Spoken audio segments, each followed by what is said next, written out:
মাননীয় শিক্ষা উপদেষ্টা অধ্যাপক ওয়াহিদুদ্দিন মাহমুদ বলেছেন 7 কলেজ দিয়ে নতুন একটি স্বতন্ত্র বিশ্ববিদ্যালয় করা হবে। তিনি বলেছেন নতুন বিশ্ববিদ্যালয় করতে সময়ের প্রয়োজন, এটার মডেল কি হবে সেটা নিয়ে কাজ হচ্ছে।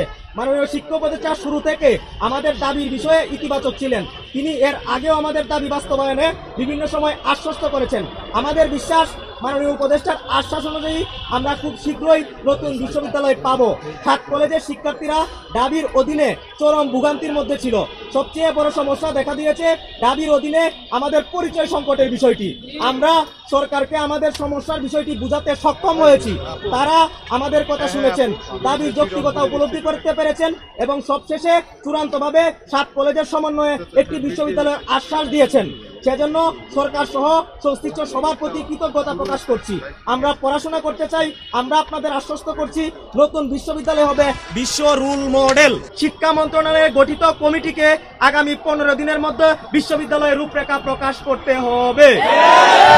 1 মাসের মধ্যে রাষ্ট্রপতির অধ্যাদেশের মাধ্যমে বিশ্ববিদ্যালয়ের কার্যক্রম শুরু করতে হবে। সকল বর্ষের চলমান পরীক্ষা পূর্ব ঘোষিত রুটিন অনুযায়ী চলমান থাকবে। বিশ্ববিদ্যালয়ের কার্যক্রম শুরু হওয়ার সাথে সাথে চলমান সকল বর্ষের শিক্ষার্থীদের নতুন বিশ্ববিদ্যালয়ের অন্তর্ভুক্ত করতে হবে। উদ্ভূত পরিস্থিতিতে 7 কলেজের চলমান সংকট নিরসনে শিক্ষার্থী প্রতিনিধিদের সাথে শিক্ষা মন্ত্রণালয়ের উচ্চ পর্যায়ের বিশেষজ্ঞ কমিটি, শিক্ষা মন্ত্রণালয় এবং 7 কলেজের অধ্যক্ষ মহোদয় এবং সংশ্লিষ্ট স্টেক হোল্ডারদের সমন্বয়ে আগামী 2 দিনের মধ্যে একটি টেবিল টকের আয়োজন করতে হবে।